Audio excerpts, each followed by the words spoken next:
So guys, जैसा कि हमने पिछले एपिसोड में देखा कि आओ चेन ने इलेक्ट्रोलक्स के टेस्ट को पास कर लिया और हार्ट ऑफ इटर्निटी के साथ दोबारा जिंदा हो गया। इलेक्ट्रोलक्स उन्हें डेथ गॉड के इलाके में ले आए। उनकी पावर के सामने डेथ गॉड कमजोर था। इलेक्ट्रोलक्स ने उन दोनों को डेथ गॉड से लड़ने को कहा, जिससे वो एक साथ उससे फाइट करने लग गए थे। पर डेथ गॉड काफी पावरफुल था, जिससे वो जीत नहीं पा रहे थे। इलेक्ट्रोलक्स ने शेनिन को अपनी डेथ प्यूरिटी पावर दी थी, जिससे उसने बेगलेश एनर्जी को रिफाइन कर लिया। डेथ गॉड इससे काफी डर गया था। हाओ चेन ने भी डिवाइन हार्ट को एक्टिवेट किया और शेनिन के द्वारा रिफाइन की गई एनर्जी को एजो कर लिया था, जिससे उसकी इनेट मन एनर्जी 100 से बढ़कर 120 पहुंच गई थी। उसकी पावर इतनी ज्यादा हो गई थी कि डेथ गॉड भी उसका सामना नहीं कर सकता था, जिससे इलेक्ट्रोलक्स ने टाइम को रोक दिया था और डेथ गॉड को बचाया था। इलेक्ट्रोलक्स दूसरे डायमेंशन में जाने वाले थे, पर डेथ गॉड उन्हें मना कर रहा था, जिससे इलेक्ट्रोलक्स ने डेथ गॉड के उस रूप को खत्म कर दिया। हाओ चेन के पास अब उनकी लाइट टर्टल शेल वाली पावर थी और शेनिन के पास डेथ प्यूरिटी टेक्निक, जिससे उन्हें उनकी अब कोई फिक्र नहीं रहेगी और वो खुशी से वहां से चले गए थे। अब हम ली शिन को देखते हैं, जो लिन की याद में लेटर लिख रही होती है, क्योंकि हाओ चेन के साथ ही उसकी पूरी टीम पिछले 4 सालों से गायब थी, जिससे किसी को कुछ पता नहीं था कि वो जिंदा है या फिर मर गए। पर ली शिन को पूरी उम्मीद थी कि वो वापस लौटकर जरूर आएंगे। और अब होली वार को खत्म हुए भी 4 साल गुजर चुके हैं। इस होली वॉर की वजह से पूरे अलायंस को काफी भारी और असाधारण नुकसान से गुजरना पड़ा।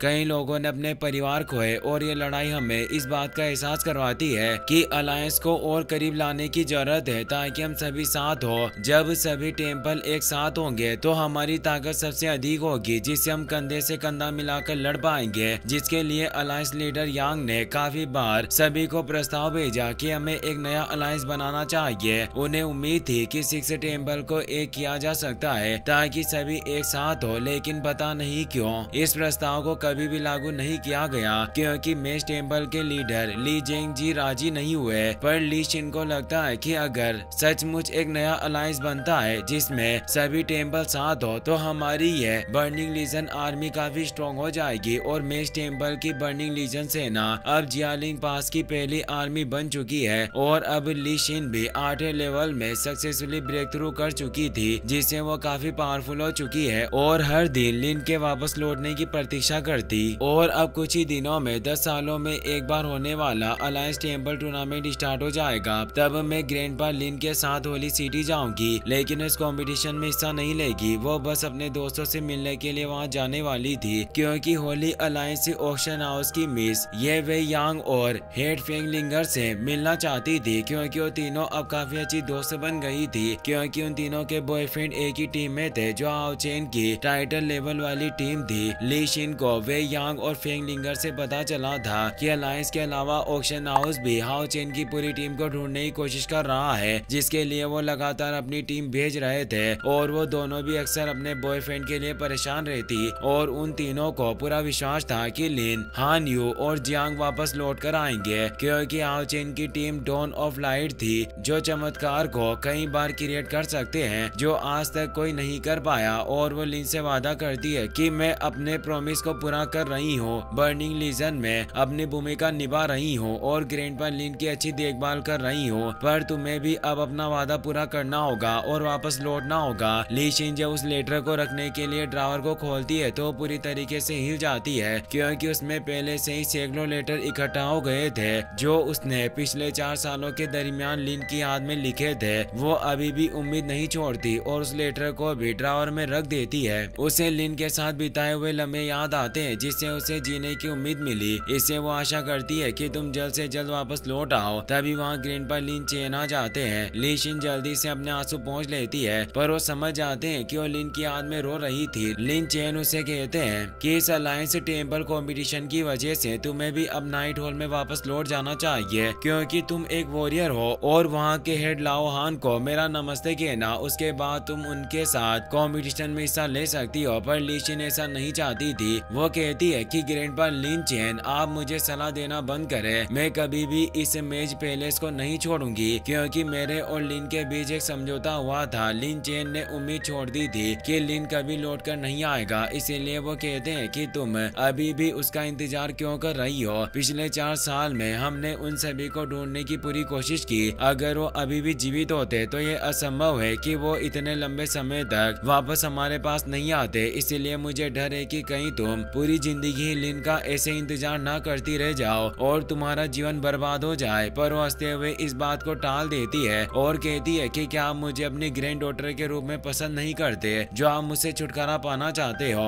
लिन चेन कहते हैं कि कोई आखिर तुम्हें नापसंद कैसे कर सकता है, बस इस कंपटीशन की वजह से सिचुएशन काफी कॉम्प्लिकेटेड हो चुकी है। मुझे डर है कि कई वेरिएबल्स होंगे, यानी इस कंपटीशन को कौन जीता ये बात काफी मायने रखती है, क्योंकि इसके हिसाब से अपने 6 टेम्पल की सिचुएशन काफी बदल जाएगी। मैं काफी चिंतित हूँ क्योंकि एक नाइट होने की वजह से अगर तुम मैजिक पैलेस में रही तो प्रॉब्लम क्रिएट होगी। वो कहती है कि कुछ टेम्पल के कुत्ते लोग ऐसे ही परेशान करते हैं और क्या मैजिक टेम्पल मेरे खिलाफ कोई एक्शन लेने वाला है। तो हमें जवाब देते हैं। वहीं अब होली सिटी का मौसम काफी बिगड़ रहा था। यांग ये सब देख रहे होते हैं। अब वहाँ पर हान्यू के ग्रैंडपा हान क्वीन और हाओचेन के ग्रैंडपा लोंग तियानिंग आ जाते हैं। यांग उन्हें बताते हैं कि मुझे अभी मैजिक टेम्पल से एक संदेश प्राप्त हुआ है। मेज टेम्पल के लीडर ली जेंगजी ने हमारे 6 हॉल के रीऑर्गेनाइजेशन पर सहमति व्यक्त की, जिसके अनुसार सभी संसाधनों को इकट्ठा करके एक नया गठबंधन बनाने का प्रस्ताव रखा गया।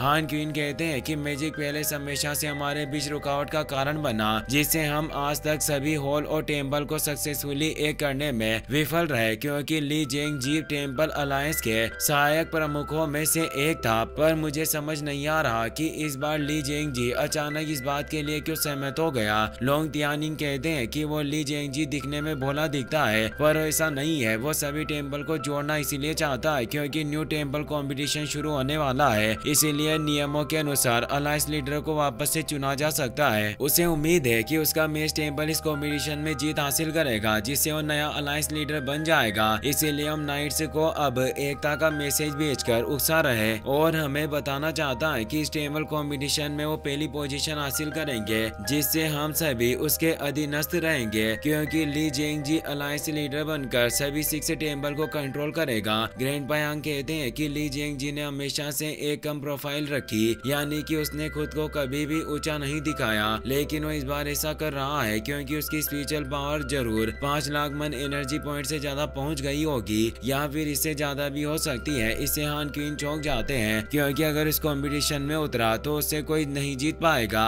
हान क्वीन कहते हैं कि अगर उसके पास 5 लाख मन एनर्जी पॉइंट है तो वो जरूर 9th लेवल के 5th ग्रेड तक पहुंच गया होगा। ग्रैंडपा यांग हमें जवाब देते हैं और बताते हैं कि स्पिरिचुअल पावर जब किसी की 1 लाख पर पहुंच जाती है तो वो 9th लेवल पर पहुंच जाता है, और 9th लेवल में पूरे 10 स्टेज है। हर 1 लाख मन एनर्जी पॉइंट यानी स्पिरिचुअल एनर्जी की वृद्धि के साथ वो अगले लेवल पर प्रमोट होता रहता है। इसीलिए मुझे डर है कि ली जेंगजी हम सभी में से सबसे ताकतवर बन गया है। आप और मैं कई सालों से 5 लाख मन स्पिरिचुअल पावर के बैरियर पर अटके हुए हैं और अब तक हमने कोई भी सफलता हासिल नहीं की, और हम अपनी थ्रोन ऑफ सील की ब्लेसिंग के बिना मुझे डर है कि ली जेंगजी को हराना मुश्किल है। लोंग तियानिंग कहते हैं कि चाहे कुछ भी हो, मैं उस बुढ़े आदमी के लिए मुझे हराना इतना आसान नहीं होने दूंगा। हान क्वीन कहते हैं कि जिंगयू पैलेस लॉर्ड, क्या आप वास्तव में इस टेम्पल कंपटीशन में पार्टिसिपेट करना चाहते हो? वो कहते हैं कि डिमन टेरिटरी में मैंने कई महीनों का सफर किया, जिससे भले ही मेरे पुराने गांव ठीक नहीं हुए हो, पर अभी भी मैं इस जगह पर रहना चाहता हूँ। भले ही मैं इस कंपटीशन में अपना जीवन जोखिम में डाल दूं, पर कभी भी मैं उस ली जेंगजी को जीतकर अपने इस सर पर सवार नहीं होने दूंगा। यांग कहते हैं कि हमें सिर्फ ली जेंगजी का ही डर नहीं है, बल्कि ली जेंगजी की एक मैजिक पैलेस फोर्स भी है। 4 साल पहले हुए उस होली वॉर में हमारे पूरे अलायंस को काफी भारी नुकसान हुआ। हीलिंग हॉल, वॉरियर हॉल और सोल पैलेस सिटी क्षतिग्रस्त हो गए, जिससे हम काफी बड़े दर्द से गुजरे हैं, और हमारे नाइट हॉल के सबसे यंग टैलेंटेड आउटस्टैंडिंग नाइट भी इस लड़ाई में मारे गए, जिससे हमने सभी को खो दिया। पर मैजिक पैलेस ने सौभाग्य से अपने ज्यादातर म्यूजिशियन को बचा लिया, और हमारे 6 ग्रेट हॉल में केवल मैजिक टेम्पल ही है जिसके पास इस यंग जनरेशन के सबसे ज्यादा म्यूजिशियन मौजूद है। लोंग तियानिंग कहते हैं कि यह सब हमारी गलती है, हमें हाओचेन की टीम को रियूनाइट नहीं करने देना चाहिए और उन्हें डीमन गॉड के इलाके में भी नहीं भेजना चाहिए था।